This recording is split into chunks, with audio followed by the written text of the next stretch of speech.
fine, it's all fun, it's good. And we've already had in the meditation our little walk on the beach. We're going to do that. We're going to continue to do that. And I'm just wondering how many people here have walked by the ocean? Oh, almost everybody. And of course, if you haven't done that, all you have to do is go up to Lake Superior. That's our ocean in Minnesota, isn't it? And it's almost as good. Well, maybe it is as good because it's different. It's a beautiful thing. Oh, it's colder. Not always. No, it's really a beautiful place to be. But we realize that standing by water and powerful water is an inner experience, it's an outer experience. And we've already had that in our visualization in the meditation. It was so beautiful. Thank you so much for doing that. You know, spirituality is huge like the ocean. You stand there and you look out at the horizon, and often you cannot tell where the sky and the water meet. It's just blurry. And there is that expansiveness to spirituality, and that ocean sends us a message that our lives are supposed to expand too. So I was listening to the radio the other day. Was Mike Doty. Anyone ever heard of him? I never had.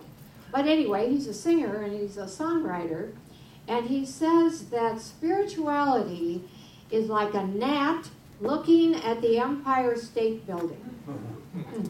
It's huge. There's something huge there. And it's a mystery because the little gnat has no idea what that is. And sometimes we're that way too. We have no idea how huge spirituality can be and how expansive it can be. But we don't let it overwhelm us.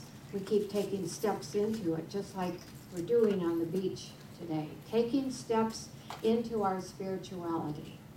And so, as we walk along, I don't know which way to be, but it doesn't make any difference because we keep walking. We keep our hearts open.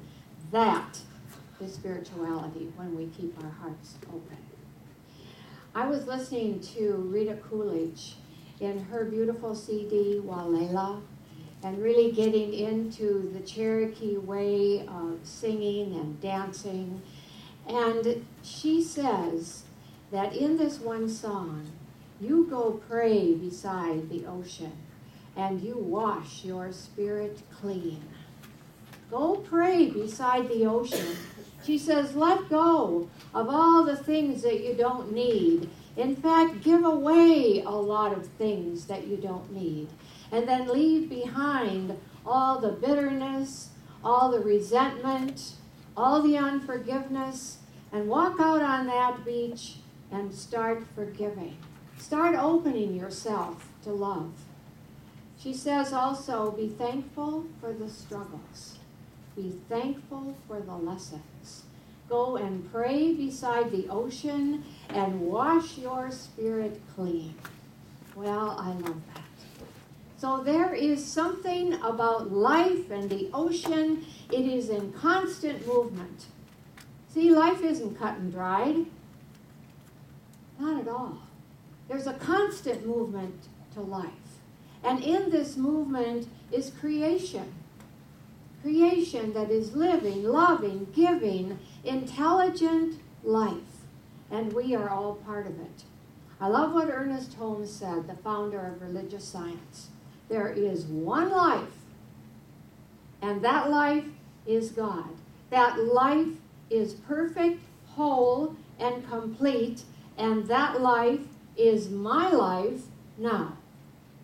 So you and I could say the same thing, because that life is your life now, it's your life, it's everyone's life, because there isn't anything else. There isn't anything else to have a life out of. It's all there is. So let's just remember that. And if you are not seeing the perfection in your life right now, it's okay, because we're working on it. We are all works of creation and all works in progress. And in this, there is a freedom. Have you ever felt free? You walk on the beach and you're going to feel free. And in that freedom, there is such joy. Having just recently seen the movie Shawshank Redemption, how many have seen that?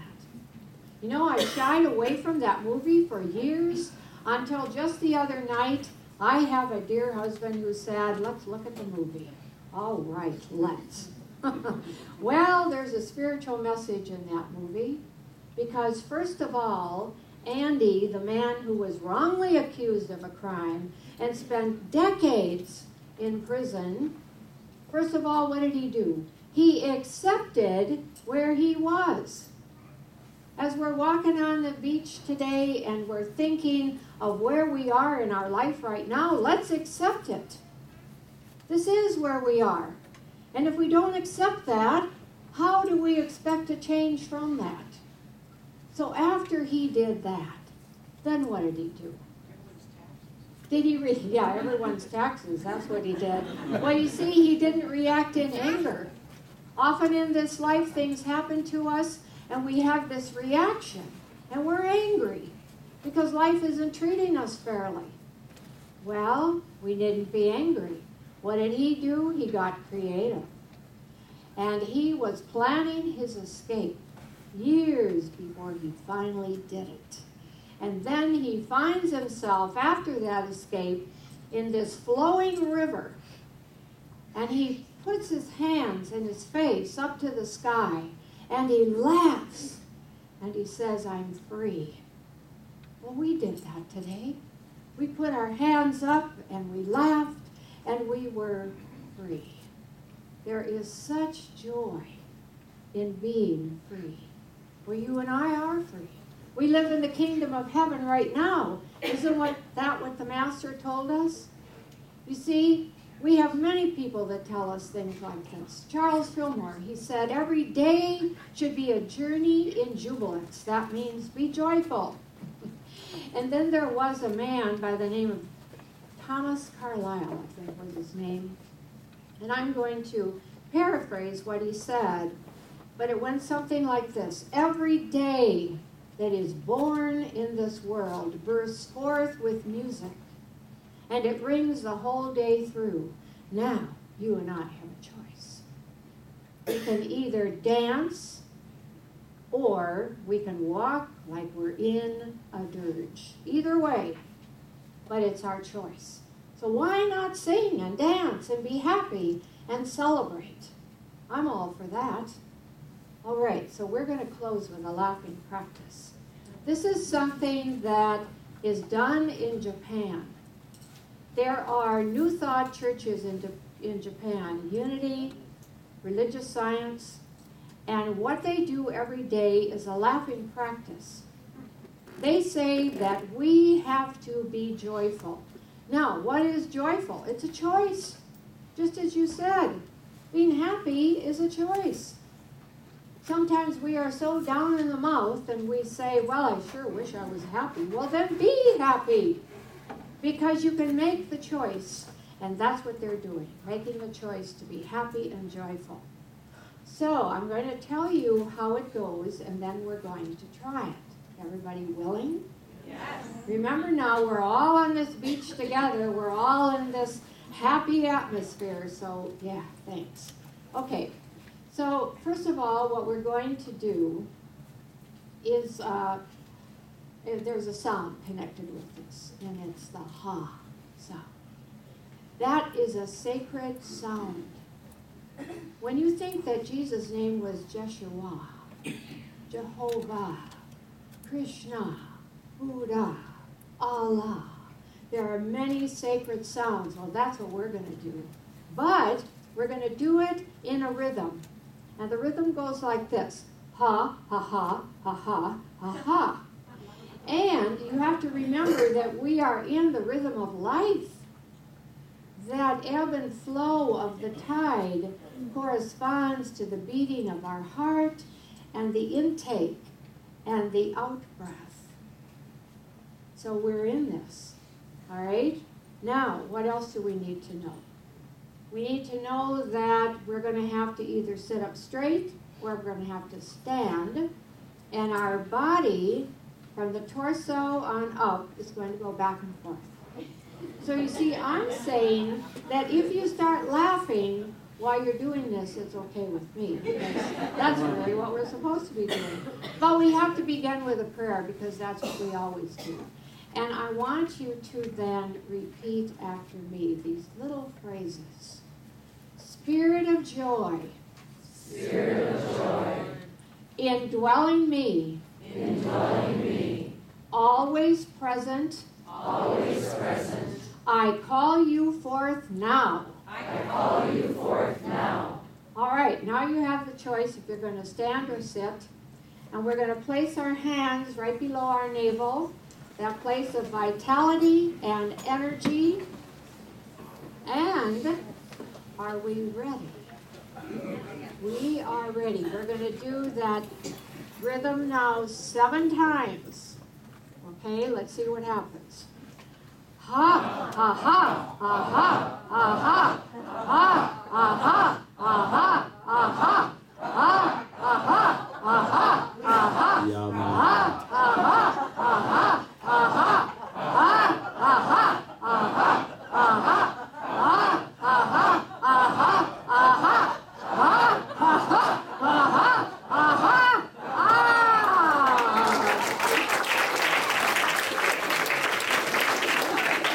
How did that feel? It felt good, didn't it? Do you feel higher energy? Where did it come from? It came from within, didn't it? Yes, the energy is always with us. It's always present. And here is the thing. Did we laugh enough? I don't know. Did we? You can laugh. Keep on laughing. All right.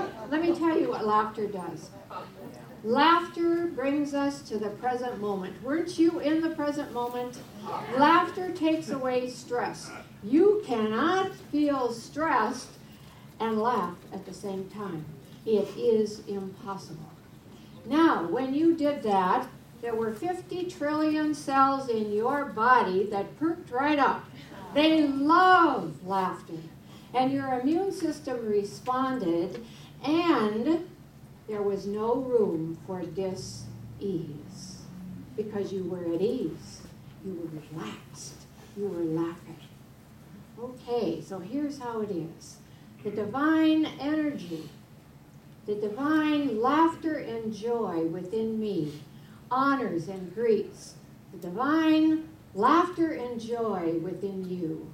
Namaste. Namaste. Yeah, man.